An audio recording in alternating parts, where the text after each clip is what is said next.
పెద్ద కంపెనీలో software engineer రోజులాగే ఆఫీస్కి వెళ్ళింది. కానీ సాయంత్రానికి తిరిగి రాలేదు. ఆమె ఏమైందోనని ఆందోళన పడుతున్న తల్లిదండ్రులకు పిడుగులాంటి వార్త గుండెలా ఆగిపోయేలా చేసింది. తమ కూతురికి ఇంతటి కష్టం వస్తుందని కలలో కూడా ఊహించి ఉండరు. హైదరాబాద్లో జరిగిన ఈ దారుణం ఇప్పుడు సెన్సేషన్గా మారింది.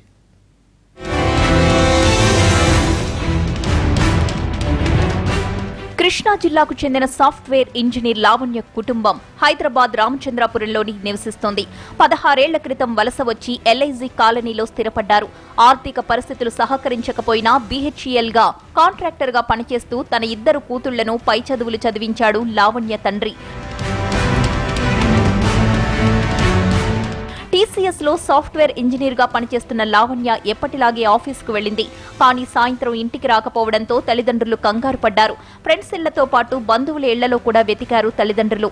అయినా లాభం లేకపోవడంతో రామచంద్రాపురం పోలీసులకు ఫిర్యాదు చేశారు.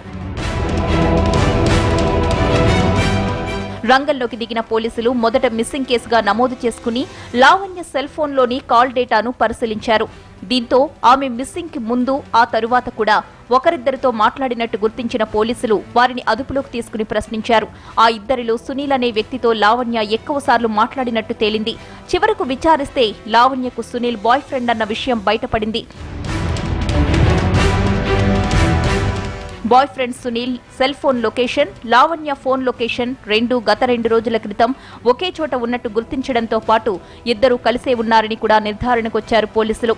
దీంతో సునీల్ ని అదుపులోకి తీసుకుని తమదైన స్టైల్లో విచారిస్తే అసలు నిజం బయటపెట్టేశాడతను. లావణ్యకు మాయమాటలు చెప్పి నగర శివారులోని ఒక లాడ్జికి తీసుకెళ్లి అక్కడే మర్డర్ చేశానని పోలీసుల ముందు ఒప్పుకున్నాడు. ఆ తరువాత లావణ్య డెడ్ బాడీని ఒక సూట్ కేసులో పెట్టి సూరారం పరిధిలోని ఓ మోరీలో పడేసినట్టు పోలీసుల ముందు అంగీకరించాడు. నిందితుడు సునీల్ చెప్పిన వివరాల ప్రకారం పోలీస్ బృందాలు సూరారం కాలనీలోని మోరీ వద్దకు సునీల్ ని కూడా తీసుకెళ్లారు. సూట్ కేసులో లావణ్య డెడ్ బాడీని గుర్తించారు పోలీసులు. లావణ్యను హత్య చేయాల్సిన అవసరం ఏవొచ్చిందని ప్రశ్నిస్తున్న పోలీసులకు నిందితుడు పొంతనలేని సమాధానాలిస్తున్నట్టు సమాచారం.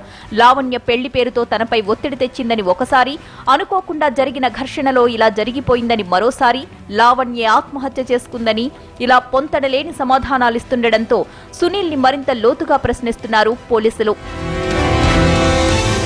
లావణ్యను సునీల్ ఒక్కడే హత్య చేశాడా? అతనికి అంత ధైర్యం ఉందా? ఎవరి సహకారం లేకుండా ఇంత పని ఎలా చేయగలిగాడు అన్నవి పోలీసుల అనుమానాలు. ఎంతో క్రిమినల్ మైండ్ ఉంటే తప్ప ఇంత పని చేసి ఉండడని నమ్ముతున్న పోలీసులు నిందితుడికి ఎవరైనా సహకరించారా అన్న కోణంలో కూడా విచారణ జరుపుతున్నారు.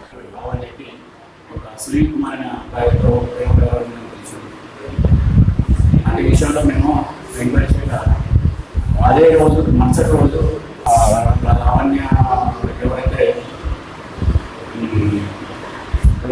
బాయ్ ఫ్రెండ్ ఉన్నాడో అతను వాళ్ళ ఈతాన్ని చాటింగ్ చాటింగ్ చూసి ఈతను ఎక్కడ ఏది అని మొత్తం కాలేజీ తీసుకోవడం జరిగింది. సునీల్ కుమార్ వాళ్ళ ఇంటికి విచారించగా నేను లావణ్య అమ్మాయిని ఎయిర్పోర్ట్ తీసుకెళ్ళి ఎయిర్పోర్ట్లో చంపేసిన తర్వాత అక్కడి నుంచి నేను సూట్ కేసులో తీసుకొచ్చి సూరారంలో ఒక 4 దాచిపెట్టని చెప్పేసి చెప్పడం జరిగింది.